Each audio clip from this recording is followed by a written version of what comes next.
Welcome back kaibigan. Ang pag-uusapan natin dito ay ang Gilas Pilipinas. Jordan Heading at SJ Belangel, nakausap ko sila kaibigan. Talagang nakaabang lang sila na matawagan ng Gilas. Sabi pa ni Heading, isa sa dahilan sa pagbalik niya dito sa Pilipinas ay dahil sa Gilas. At Coach Tim Cone nababatikos ng ilang netizen, dinipensahan ni Coach Shot Reyes. Simulan natin dito kaibigan. Matapos matalo ng Gilas Pilipinas ng 4 na magkakasunod, may ilan talagang mga netizen na bumabatikos sa head coach ng Gilas Pilipinas na si Coach Tim Cone. Na tila ba nakalimutan na nila yung mga panalo na naibigay ni Coach Tim sa ating national team. Kabilang na po dyan ang gintong medalya sa Asian Games at yung makasaysayang panalo sa Latvia. At nanalo pa tayo nitong nakaraang window ng second window sa New Zealand. At akalain mo kaibigan, ang dating head coach ng Gilas Pilipinas na si Coach Shot Reyes ay nagbigay po ng kanyang pahayag about dito ayon sa report ng Abante. Maraming salamat po. Ito dinepensa ni Coach Shot, eto nga si Coach Tim sa mga bumabatikos sa kanya. Ito, definitely unfair and uncalled for. Yan po ang text message na pinadala ni Coach Shot sa Abante about sa pambabatikos ng ilang netizen kay Coach Tim Cone.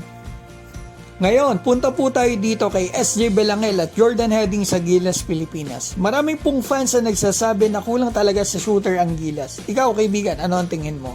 At kung titingnan nga po natin yung stats ng 4 na pagkatalo ng Gilas, ay mas maraming ang trust na naipasok po yung mga nakalaban natin. May mga fans na nagsasabi na kailangan ng Gilas, eto, Jordan Heading ang kailangan natin, ma-shooting yan. SJ Belangel, ma-shooting din, mahusay na point guard. So eto mga kaibigan nakausap ko po sila. Sabay palagi ko sila nakakausap, mga kaibigan po natin ng dalawang mahusay na player at ma-shooting na players na ito.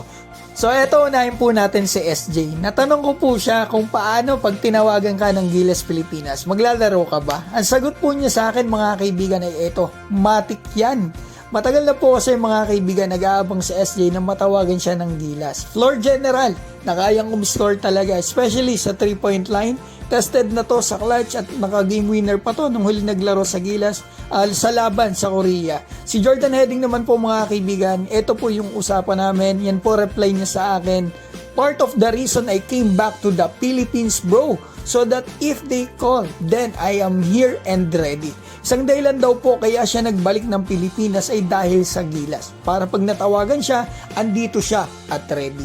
Kaibigan, hindi ko na po kailangan pang ipaliwanag kung gaano kahusay at kagaling ang kamay nitong si Jordan Heading. Eto, yung dalawang to mga kaibigan.